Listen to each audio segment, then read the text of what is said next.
पॅकेजसाठी जे काही नॉर्म्स आहेत ते जमीन खरडून गेलेली आहे, संसार उद्ध्वस्त झालेले आहेत आणि येणारे 3-4 वर्ष ते उभे राहू शकत नाही अशी परिस्थिती आहे. कॅबिनेटमध्ये काही निर्णय झाला का त्याच्यामध्ये? पॅकेजसाठी काही मार्ग काढता येईल? बिलकुल त्या बाबतीमध्ये चर्चा झाली आणि जवळपास आतापर्यंत 60 लाख हेक्टरचं नुकसान झालेलं आहे, हा आकडा आलेला आहे आणि त्याच्यावर आणखी 2-3 दिवसामध्ये अंतिम जेवढं नुकसान झालं आहे त्याची आकडेवारी येईल आणि मुख्यमंत्री महोदय आम्ही दोघंही, मी आणि अजितदादा, आम्ही दोघं त्याच्यावर बसून चर्चा करून यामध्ये त्यांना मी मगाशीच सांगितलं की शेतकऱ्यांना देताना हात आकडता सरकार नाही घेणार, अटी शर्तीचा बागुलबुवा आम्ही नाही करणार, कारण संकटच असं मोठं आहे.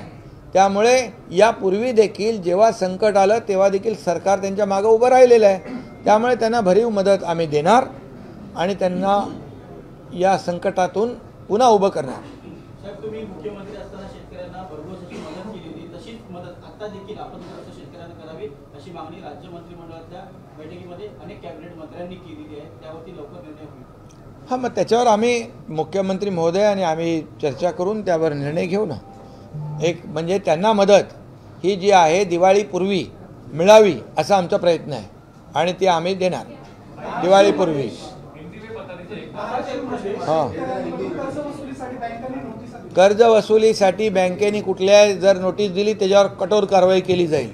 या अशा परिस्थितीमध्ये कुठल्याही बँकेने किंवा कुठल्याही सावकाराने कुठलीही नोटीस दिली तर त्याच्यावर कठोर कारवाई केली जाईल अशा प्रकारची देखील चर्चा मंत्रिमंडळ बैठकीत झालेली आहे.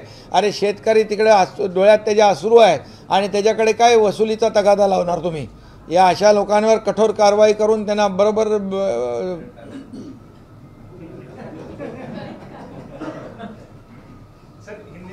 राजकीय प्रश्न आहे सर. पी चिदंबरम नाही, आता मला हिंदीत बोलू द्या.